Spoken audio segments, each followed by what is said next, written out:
ദൈവനാമത്തിന് മഹത്വമുണ്ടാകട്ടെ. ഒരു വിശുദ്ധ പൽക്കാലം അടിയനൊരു സാക്ഷ്യം നിൽപ്പാൻ ഇടയാക്കി വൻകൃപകളെ ഓർത്ത് പ്രാർത്ഥിക്കുന്നു. First of all introduce myself. എൻ്റെ പേര് അക്സ. ഞാൻ +1 വിദ്യാർത്ഥിനിയാണ്. ഞാൻ കണ്ണൂരാണ് പഠിക്കുന്നത്. എനിക്കിപ്പോൾ ഒരു 17 വയസ്സാവാൻ പോകുന്നു. എൻ്റെ കുറച്ച് സാക്ഷ്യം ഞാനിവിടെ പറയാൻ ആഗ്രഹിക്കുന്നു. എൻ്റെ അമ്മയും അച്ഛനും ഹൈന്ദവ കുടുംബത്തിൽ നിന്ന് രക്ഷിക്കപ്പെട്ടു. അതിമനോഹരമായി തന്നെ അവരെ കൂട്ടി യോജിപ്പിച്ച് ദൈവം പെന്തക്കോസ്ത് ആചാരത്തിൽ തന്നെ വിവാഹം നടക്കുവാൻ ഇടയാക്കി. ഏറെ ഒരു വർഷത്തിന് ശേഷം അവർക്കൊരു സുന്ദരിയായ മകളെ നൽകി. അതാണ് ഞാൻ. ആമേൻ, സ്തോത്രം. ഞാൻ 6ാം ക്ലാസ്സിൽ പഠിക്കുമ്പോഴാണ് അച്ഛനെ കാണുന്നത്. അപ്പോൾ ഫാസ്റ്റൊന്നും അല്ലായിരുന്നു.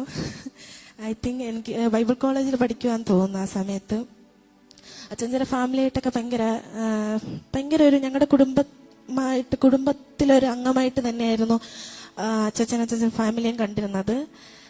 ഒരു ദിവസം അച്ഛൻ പറഞ്ഞു നമുക്കിങ്ങനെ ഒരു പാസ്റ്ററിന്റെ വീട്ടിൽ പോവാം എന്ന് പറഞ്ഞു. അങ്ങനെ ഞാനും അമ്മയും കൂടെ പാസ്റ്ററിന്റെ വീട്ടിലേക്ക് ഞങ്ങൾ കുടുംബത്തോട് കടന്നുപോയി. അന്നാണ് ഞാൻ അച്ഛനെ കാണുന്നത്.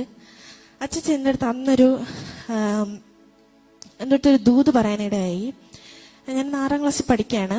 അച്ഛനോട് പറഞ്ഞു, നീ പല വേദികളിലും നിന്ന് ഈ മന്ത്രിമാരെ കയ്യിൽ നിന്ന് നീ ഈ അച്ചീവ്മെന്റ്സ് നേടിയത് കൊണ്ട് നീ മന്ത്രിമാരെ മുമ്പിൽ നിന്ന് ദൈവം നിന്നെ മാനിക്കും. നീ അവരുടെ മുമ്പിൽ ദൈവത്തിനെ കുറിച്ച് പറയൂന്ന് പറഞ്ഞു. അന്ന് എനിക്ക് പറയാനായിട്ട് കഴിവൊന്നുമില്ല. കഴിവ് എനിക്കുണ്ടായിരുന്നത് ഞാനിങ്ങനെ പാട്ട് പാടുമായിരുന്നു. ഞാൻ പള്ളി കിടന്നാണ് വളർന്നത്. രാവിലെ 3 മണിക്ക് എൻ്റെ അമ്മയും അച്ഛനും പ്രാർത്ഥിക്കുന്ന കേട്ടാണ് ഞാൻ വളർന്നത്. അതിനാൽ എനിക്ക് ദൈവത്തായിട്ട് അധികം ബന്ധമൊന്നും ഉണ്ടായിരുന്നില്ല. എന്നാലും ഞാൻ പ്രാർത്ഥിക്കും, ആരാധിക്കും, പാട്ടുപാടും. എൻ്റെ അടുത്ത് പാട്ട് പാടാൻ പറഞ്ഞാൽ ഞാൻ പെട്ടെന്ന് ഓടിപ്പോയി പാടുകയൊക്കെ ചെയ്യുമായിരുന്നു. എനിക്ക് പാടാൻ മാത്രമേ ആ സമയത്ത് കഴിവ്, എനിക്ക് എൻ്റെ ഒരു രീതിയിൽ എനിക്ക് പറയാൻ അത് മാത്രമേ കഴിവുണ്ടായിരുന്നുള്ളൂ. 6ാം ക്ലാസ് കഴിഞ്ഞപ്പോഴാണ് ലോക്ക്ഡൗൺ വന്നത്. ലോക്ക്ഡൗൺ വന്നു. എൻ്റെ അമ്മ ട്രിവാൻഡ്രംകാരിയാണ്. അപ്പോൾ എൻ്റെ അമ്മ കല്യാണം കഴിഞ്ഞിട്ട് ഇങ്ങോട്ട് കൊണ്ടുവന്നതാണ്. ട്രിവാൻഡ്രത്ത് ഞങ്ങൾ ലോക്ക്ഡൗൺ സമയമായപ്പോൾ ഞാൻ ട്രിവാൻഡ്രത്ത് കടന്നുപോയി. എന്നെ കണ്ടാലറിയാം, അങ്ങനെ പ്രത്യേകിച്ച് സ്പോർട്സ് ആണെന്നും പെട്ടെന്ന് പറയത്തില്ല. ഞാൻ കുറച്ച് വണ്ണമുള്ളൊരു ആളായിരുന്നു. അപ്പോൾ എൻ്റെ അടുത്ത് എൻ്റെ മാമനൊക്കെ സ്പോർട്സിനൊക്കെ ഉണ്ടായിരുന്നു. അങ്ങനെ എൻ്റെ മാമ പറഞ്ഞു, നീ അത്ലറ്റിക്സിന് പോകുന്നു പറഞ്ഞു. പക്ഷെ എനിക്കാണെങ്കിൽ ഓടുന്നതോ എനിക്ക് ശരീരമാണെങ്കിൽ ചെയ്യുന്നതോ ഒരു പരിപാടി ഇഷ്ടമല്ല. ഞാൻ പറഞ്ഞു, എനിക്ക് പറ്റത്തില്ല, എനിക്ക് ഓടാനൊന്നും. പറഞ്ഞു, ഓടയൊന്നും വേണ്ട, നീ അത്ലറ്റിക്സിൽ ഷോർട്ട് പുട്ട്, ഡിസ്ക് എന്നിവ ഈവന്റ് ചെയ്യാൻ പറഞ്ഞു. ഞാനങ്ങനെ ചെയ്തു. അവിടെ പഠിപ്പിച്ചിരുന്ന ഒരു സാറ്, ആ സാറിന്റെ വീട്ടിന്റെ ഗ്രൗണ്ടിലാണ് ചെയ്തോണ്ടിരുന്നത്. ആ സാറ് പറഞ്ഞു, നീ റെസ്ലിങ്ങിന് നല്ല കഴിവുണ്ടെന്ന് പറഞ്ഞു. റെസ്ലിംഗ് എന്താണെന്ന് അറിയാത്തവർക്ക്, ഈ വട്ടം ഒളിമ്പിക്സിൽ നടന്ന മത്സരത്തിനെ കുറിച്ച് അറിയാമെന്ന് എനിക്കറിയില്ല. 100 ഗ്രാം വെയിറ്റില് കളിക്കാൻ പറ്റാതെ നമ്മുടെ ഇന്ത്യക്ക് ഒരു ഒളിമ്പിക്സ് മെഡലാണ് നഷ്ടപ്പെട്ടത്. ഗുസ്തി ഗോദ എന്നൊക്കെ പറയും. അങ്ങനെ ഒരു ഇതാണ്. അപ്പോ റെസ്ലിംഗിൽ നിനക്ക് ഭാവി ഉണ്ടെന്ന് പറഞ്ഞു. എനിക്കിഷ്ടമല്ല, എനിക്ക് സ്പോർട്സുമായിട്ട് ഒരു ബന്ധമില്ല, എനിക്ക് അതിനെപ്പറ്റി എനിക്ക് അറിയാൻ വേണ്ടെന്ന് പറഞ്ഞു. പക്ഷെ സാർ എന്നെ നിർബന്ധിച്ചു. സാറിനെ റെസ്ലിംഗിൽ കയറ്റി. ഞാൻ ഒരാഴ്ച കൊണ്ട് തന്നെ ആ റെസ്ലിംഗ് എന്താണെന്ന് ഫുള്ളായിട്ട് ദൈവം എന്നെ പഠിപ്പിച്ചു. ദൈവം പഠിപ്പിച്ചു തന്നെ വേണം. നമുക്ക് എന്തെങ്കിലും മനസ്സിലാവണമെങ്കിൽ ദൈവം നമുക്ക് പരിജ്ഞാനം തന്നെങ്കിൽ മാത്രമേ നമുക്ക് മനസ്സിലാകുള്ളൂ. ഞാൻ ഒരാഴ്ച കൊണ്ട് തന്നെ റെസ്ലിംഗ് എന്താണെന്ന് പഠിച്ചു. കളി ഇടയ്ക്ക് വന്നു. അപ്പോൾ തലേ ദിവസം ലോക്ക്ഡൗൺ ഫുള്ളായിട്ട് അങ്ങ് പ്രഖ്യാപിച്ചു. എനിക്ക് കളിക്കാൻ ഇറങ്ങാൻ പറ്റിയില്ല. എനിക്ക് ഭയങ്കര നിരാശയായിരുന്നു. ഒരു വർഷത്തിന് ശേഷം ഞാൻ 8ാം ക്ലാസ്സിൽ ട്രിവാൻഡ്രം സ്പോർട്സ് ഹോസ്റ്റലിൽ ഗവൺമെന്റ് എന്നെ എടുത്തു പഠിപ്പിച്ചു. ഒരു വർഷം എനിക്ക് കളിക്കാനൊന്നും പറ്റിയില്ല. കാരണം ഞാൻ അവിടെ ചെന്നപ്പോൾ അറിഞ്ഞത് എനിക്ക് 15 കിലോ കുറച്ചാലേ കളിക്കാൻ പറ്റും. 15 കിലോ. ഇനി കളിക്കുകയാണെങ്കിൽ 10 ദിവസം എന്തേ ഉള്ളൂ. എനിക്കറിയില്ല എങ്ങനെ കുറയ്ക്കണം. അതിനിടയ്ക്ക് തന്നെ ഞങ്ങള് കളിക്കാൻ ഇറങ്ങാൻ പറ്റിയില്ല. എനിക്ക് കളിക്കാൻ വെയിറ്റ് കൂടുതലായിട്ട് 15 കിലോ കുറയത്തില്ല. അപ്പൊ പറഞ്ഞു, കളിക്കണ്ട, കുഴപ്പമില്ല, ഈ വർഷം പോട്ടെ എന്ന് കോച്ച് പറഞ്ഞു. അപ്പൊ കോച്ചിനോട് ഇങ്ങനെ പറഞ്ഞപ്പോ എനിക്ക് ഭയങ്കര സങ്കടമൊക്കെ ആയിരുന്നു. എന്നോ അത്രത്തോളം ഞാൻ പാഷനേറ്റ് ആയിരുന്നു ആ സ്പോർട്സ് എന്ന ഫീൽഡില്.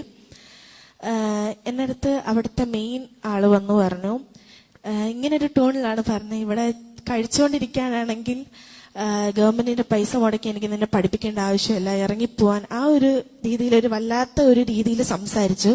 എന്നെ ഞങ്ങളവിടെ 400 ഗേൾസും ബോയ്സും ഉണ്ട് ആ ഹോസ്റ്റലില്. അവിടെയുള്ള 400 പേര് മുമ്പ് വെച്ച് എന്നെ ഭയങ്കരമായിട്ട് നാണം കെടുത്ത ഇടയായി. ഞാൻ കരഞ്ഞു. ഞങ്ങൾക്ക് ആഴ്ചയിൽ ഒരു ദിവസം മാത്രമാണ് ഫോൺ വിളിക്കാൻ തരാം വീട്ടിലോട്ട്, 10 മിനിറ്റ്. ഞാൻ വിളിച്ച അമ്മയോട് കരഞ്ഞു, വാവിട്ട് കരഞ്ഞു. എനിക്ക് ഇവിടെ നിൽക്കാൻ കഴിയില്ല, എന്നെ ഇവിടെ ആക്കിയ ദൈവമല്ല. എനിക്ക് ദൈവമായിട്ട് അപ്പോൾ ഒരു ബന്ധം ഉണ്ടായിരുന്നില്ല. ഞാൻ ബൈബിളൊക്കെ എന്റെ കട്ടിലിന്റെ തലങ്ങണേരടിയൊക്കെ ഉണ്ടാവും, പക്ഷെ ഞാൻ ബൈബിൾ വായിക്കുന്ന പ്രതിഗതമുള്ള ആളെ അല്ലായിരുന്നു. എന്റെ അമ്മ എന്നെ പ്രതീക്ഷ നൽകി, പ്രാർത്ഥിച്ചു. പിറ്റേ വർഷം ഞാൻ പറഞ്ഞു എനിക്ക് കയറാൻ പറ്റത്തില്ല, എന്തായാലും ഞാൻ 15 കിലോ കുറച്ചാൽ മാത്രമേ എനിക്ക് കളിക്കാൻ പറ്റൂ, എനിക്ക് ഇറങ്ങാൻ പറ്റത്തില്ല, പോകത്തില്ല, ഞാൻ 9ാം ക്ലാസ്സിൽ ഹോസ്റ്റലിൽ പോകില്ല, എന്നെ ഇവിടെ എവിടെയെങ്കിലും പഠിപ്പിക്കാൻ പറഞ്ഞു. ഞാൻ LKG തൊട്ട് 6ാം ക്ലാസ് വരെ ഞാനിവിടെ MGM ആണ് ഞാൻ പഠിച്ചത്. അതിനുശേഷമാണ് ഇതിലോട്ടൊക്കെ കടന്നു പോകുന്നത്. ഞാൻ പറഞ്ഞു എനിക്ക് പറ്റത്തില്ല പറഞ്ഞു. എന്റെ അമ്മ പ്രാർത്ഥിച്ച് നിർബന്ധിച്ച് എന്നെ 9ാം ക്ലാസ്സിൽ കൊണ്ടുപോയപ്പം അവിടെ തൊട്ട് പിന്നെ അത്ഭുതങ്ങൾ നടക്കാൻ തുടങ്ങി. 9ാം ക്ലാസ്സിൽ ഞാൻ ചെന്നപ്പോൾ അവിടുത്തെ ആൾക്കാരെല്ലാം മാറി കോട്ടയം ഹോസ്റ്റലിലോട്ടും, കോട്ടയത്തെ ഹോസ്റ്റലിലെ എല്ലാവരും ട്രിവാൻഡ്രത്തും കടന്നു വരാനിടയായി. അപ്പൊ ഞങ്ങളുടെ കോച്ച്, ഞങ്ങളുടെ മിസ് പറഞ്ഞു, ഞാൻ നിന്നെ വെയിറ്റ് ഉറപ്പിക്കാം, ഞാൻ നിന്റെ കൂടെ വർക്കൗട്ട് ചെയ്യാന്ന് പറഞ്ഞു. ഞങ്ങൾ രാവിലെ 5 മണിക്ക് എണീറ്റ് പല്ലൊക്കെ തേച്ച് ഡ്രസ്സൊക്കെ ഇട്ട് 5:30 ഞങ്ങൾ ഗ്രൗണ്ടിലെത്തും, ഓടി പ്രാക്ടീസ് ചെയ്ത് കളിക്ക്. ഏകദേശം ഇനി ഒരാഴ്ചയുള്ളൂ. എനിക്കൊരു പ്രതീക്ഷയില്ല 15 കിലോ 7 ദിവസം കൊണ്ട് എങ്ങനെ കുറയ്ക്കുമെന്ന്. അമ്മയും അമ്മാമ്മയും എന്റെ ഭവനത്തിലുള്ളവരും ഉപവാസം എടുക്കാൻ തുടങ്ങി. അമ്മ പറഞ്ഞു, നിന്നെ ദൈവം ഈ വർഷവും കൊണ്ടാക്കിയിരുന്നെങ്കിൽ നിന്നെ മാനിക്കാൻ വേണ്ടിയാന്ന് പറഞ്ഞു. ഞാൻ വിശ്വസിച്ചില്ല. ഞാൻ അതിനിടയ്ക്ക് പെട്ടെന്ന് തന്നെ എന്റെ വെയിറ്റ് കുറയാൻ പോയി. ഒരു ബലൂൺ എങ്ങനെ കുത്തിപ്പൊട്ടിച്ച് കാറ്റ് പോകുന്നത് പോലെ എന്റെ വെയിറ്റ് അങ്ങ് കുറയാൻ തുടങ്ങി. ഞാന് ഒരു ദിവസം രാത്രി എനിക്ക് വളരെ അസ്വസ്ഥത, എനിക്ക് കിടന്നിട്ടും ഇരുന്നിട്ടും ഒന്നും പറ്റുന്നില്ല. ഞാൻ അവിടെ നിന്ന് അന്യഭാഷയിൽ ആരാധിക്കാൻ തുടങ്ങി. എന്റെ റൂമിലാണെങ്കിൽ ഹിന്ദുക്കളാ കുട്ടികള്. അപ്പൊ ഞാനിങ്ങനെ ഇവള് പറയും ഇവർക്ക് എന്തോ പ്രാന്താണോ എന്തോ ആ ഒരു മെന്റലാണോ എന്ന് ചോദിക്കുന്ന രീതിയിൽ അവരെന്നോട് ഇടപെടാനിടയായി. ഞാൻ അതൊന്നും വകവച്ചില്ല. പിറ്റേ ദിവസം രാവിലെ ഞാൻ എണീറ്റ് വന്നപ്പോ മിസ് എന്നോട് പറഞ്ഞു, നിനക്ക് ഭയങ്കര എനർജി ആണല്ലോ, എന്നാ പറ്റിയെന്ന് പറഞ്ഞു. അപ്പൊ എന്റെ അടുത്ത് ഞാൻ വെയിറ്റ് നോക്കിയപ്പോ എന്റെ 10 കിലോ കുറഞ്ഞു. ഒറ്റ ദിവസം കൊണ്ട് ദൈവം എന്നെ 15 ദിവസം കൊണ്ട് 7 ദിവസമേ ഉള്ളൂ കളിക്ക്, 10 ദിവസം പോലും അടുപ്പിച്ചില്ല. എന്നെ ഒറ്റ ദിവസം കൊണ്ട് ദൈവം 10 കിലോ കുറപ്പിച്ചു. പിന്നെ എനിക്ക് ആവേശയോ 5 കിലോയേ ഉള്ളൂ. ആ 5 കിലോ കളിയുടെ തലേന്ന് വരെ കുറഞ്ഞില്ല. ഞാനാണെങ്കിൽ എനിക്ക് വയ്യത് എന്തായാലും കുറയും. ഒരു ദിവസം 10 കിലോ കുറഞ്ഞെങ്കിൽ എനിക്കിനി 5 കിലോ അല്ലേ ഉള്ളൂ, 4-5 ദിവസം ഇരിക്കുന്നു. കളിയുടെ തലേ രാത്രി എനിക്ക് വെയിറ്റ് കുറയുന്നില്ല, 5 കിലോ പിന്നെയും കിടക്കുന്നു. എങ്ങനെ കളിക്കുമെന്ന് അറിയത്തില്ല.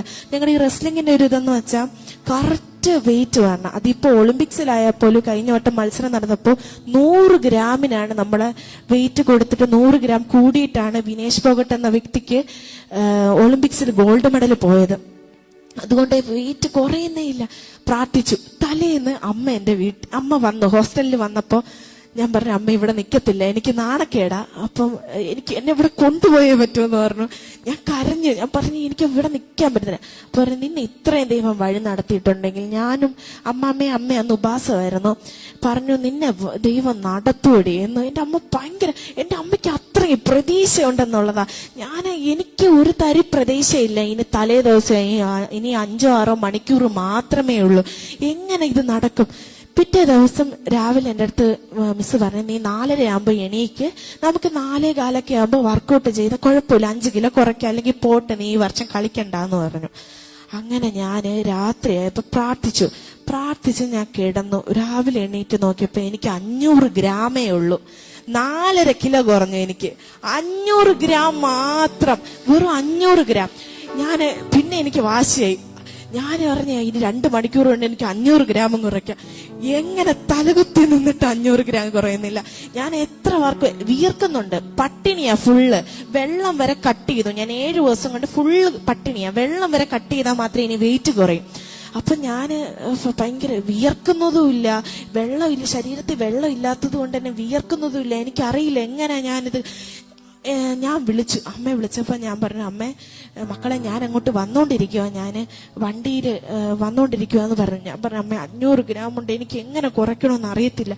പ്രതീക്ഷ അമ്മ പറഞ്ഞു, നിനക്ക് പറ്റുമടി, നിനക്ക് ഇത്രയും 15 കിലോയോളം നിനക്ക് കുറയ്ക്കാൻ പറ്റുമെങ്കിൽ നിനക്ക് 500 ഗ്രാം ദൈവത്തിന് കുറയ്ക്കാൻ പറ്റൂലെന്ന് നീ വിശ്വസിക്കാൻ പറഞ്ഞു.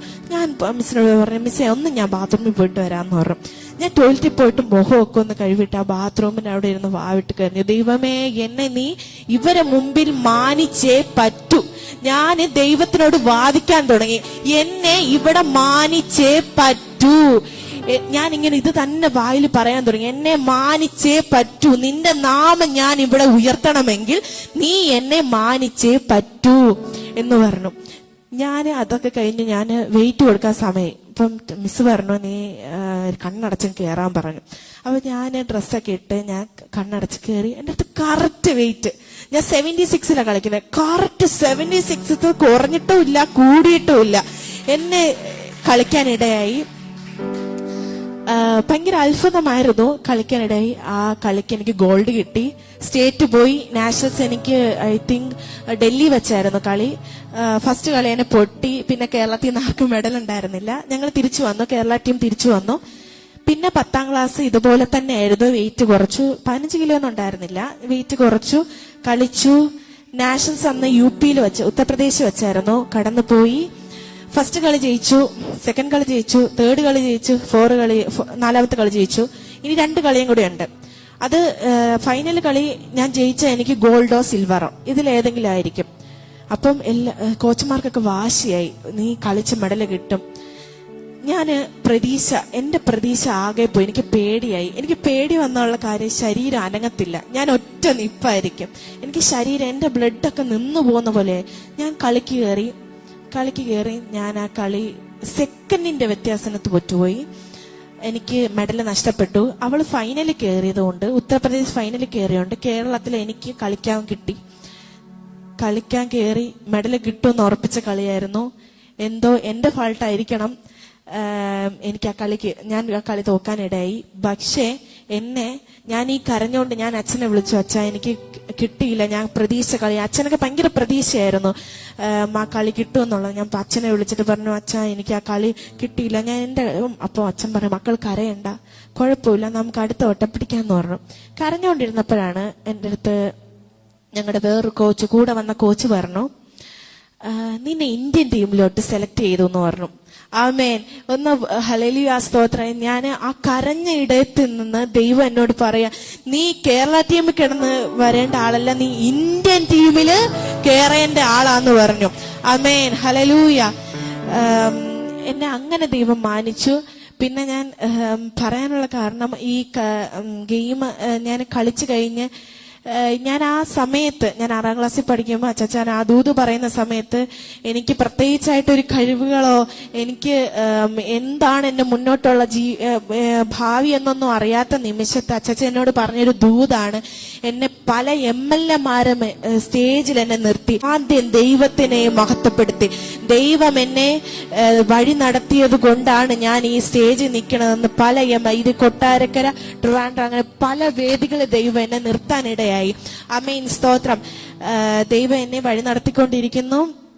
നിങ്ങളെല്ലാത്തിനും പ്രാർത്ഥന ഞാൻ ചോദിക്കുന്നു. ഇതെനിക്ക് എന്തോ ഇവിടെ പറയാൻ തോന്നി. First of all, thank to God for giving a supporting family.